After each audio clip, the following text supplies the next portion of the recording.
YouTube. Logos Americana here.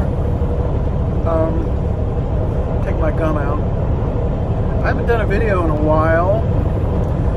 Been working 15-hour days for the last 7 days. And so I've got just a day of driving today, so I might try and squeeze a video in.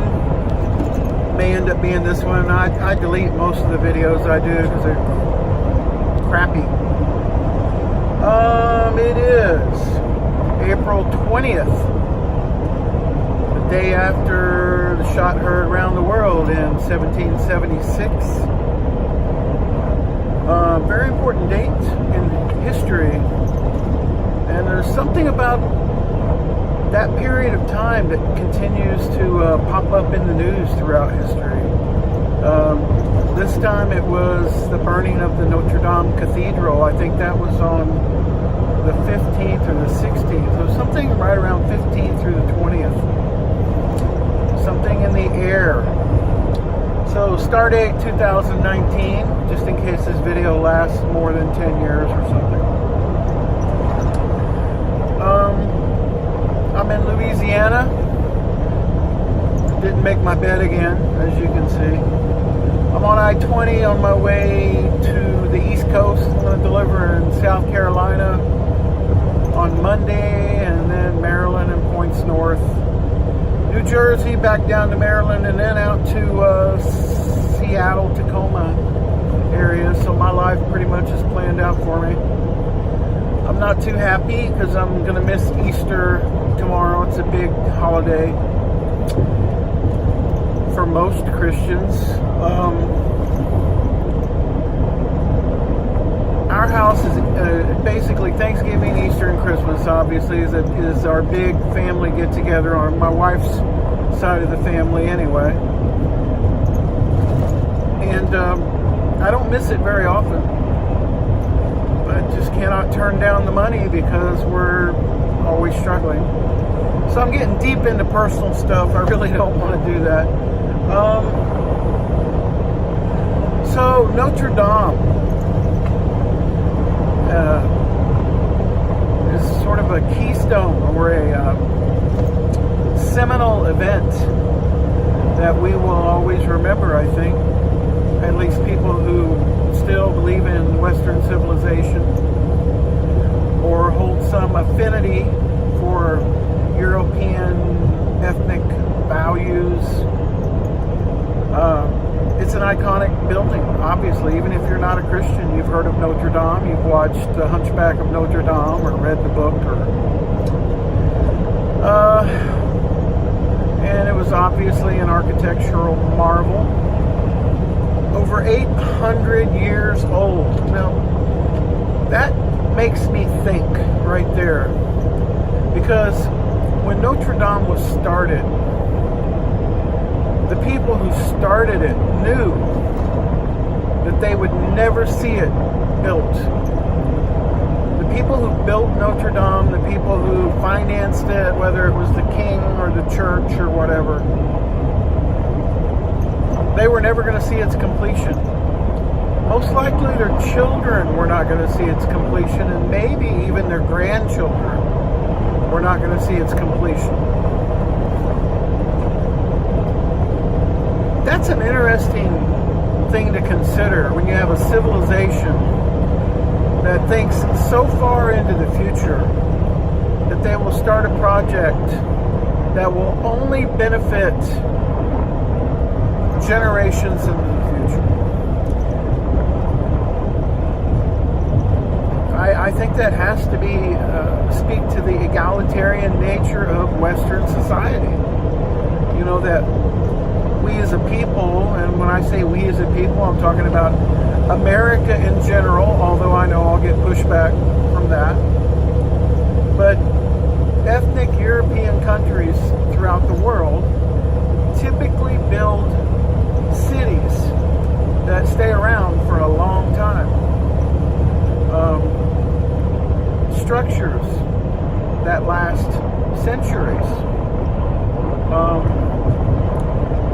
And you would only do that, if you were interested in having something to leave for your children and their children, you wouldn't be interested in building something like Notre Dame unless you really thought that civilization needed to go forward, that it was important to have a connection from the past through the present on into the future that was continuous. Now, that's sort of what I wanted to talk about, but what I really wanted to talk about was my name, and I'm going to try and keep this video under 10 minutes. I always try and keep them under 10 minutes because I hate to. I won't even click on a video if it's long. I just won't do it. So what I really wanted to talk about was my name and why I call myself Logos Americana or Logos Americana. I think it's Logos. It's the correct way to pronounce it. Logos is, if you read the Greek version of the Bible, it'll say in Genesis, first there was Logos. Now, that can also mean word, Logos. And so when it was translated to English in the King James Version, it was first there was the Word, and the Word became the universe, essentially. And that doesn't make sense, really. A word, which word, what did the word mean? It's obviously a euphemism for something else. So what is that? Well, Logos in the Greek can also mean reason, or right thinking, or righteousness, or the correct way of interpreting. It's a way of looking at the world logically, in other words. Logos, logic. So that's interesting when you think about it. And my interpretation of that is that Logos was what the entire universe, our universe, God's creation. I don't know which one would be the euphemism for that, but that the entire thing was built upon an idea, and the idea was righteousness, or reason, or right thinking. And so, whoever created the universe, just like with anything else you would build, why are we building this? What's its purpose? Why did they build Notre Dame? They didn't build Notre Dame because they said, hey, we need a building. They built Notre Dame with an idea in their head. And I'm not even going to say it was Logos. I'm just going to say they had an idea. Like, I have this vision. And the vision is the foundation of the structure. And so the foundation of the universe is the vision. And the vision that God had was Logos. In other words, righteousness, right thinking.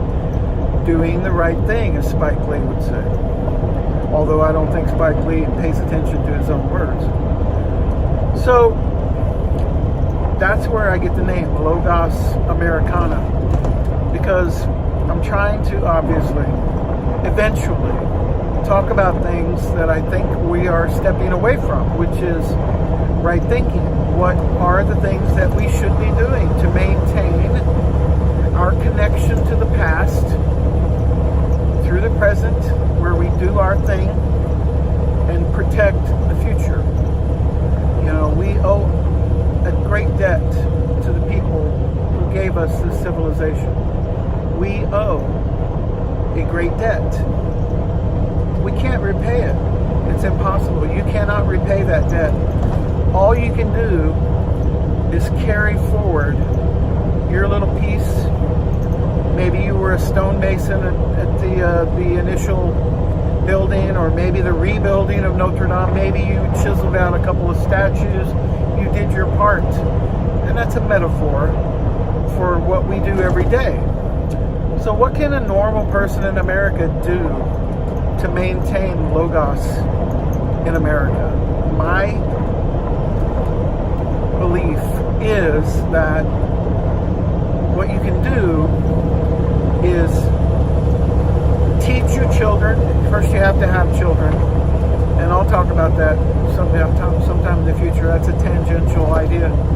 But you've got to teach your children that they owe a debt to the past, and that they have an ancestor, and they have ancestors, and they have a legacy, and they have an ethnicity, and they have a culture, and they have a language, and they have a society that they are part of, and they can, and because Western civilization believes in truth, justice, and rule of law, those are core values that this civilization typically espouses.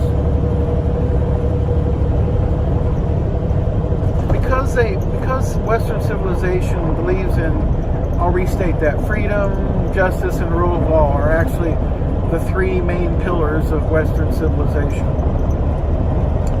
You have a duty to kind of reinforce those ideas with your children, and to let them carry them forward with their children. And if we don't do that, Notre Dame burned after the soul of France, not before. You don't lose Notre Dame until you lose your soul. And so when you see buildings start to crumble, it's only after the soul has started to rot. And the soul of Western civilization is definitely rotting, without question. I'm going to end it there. That's probably about 10 minutes. I will catch you next time. Goodbye.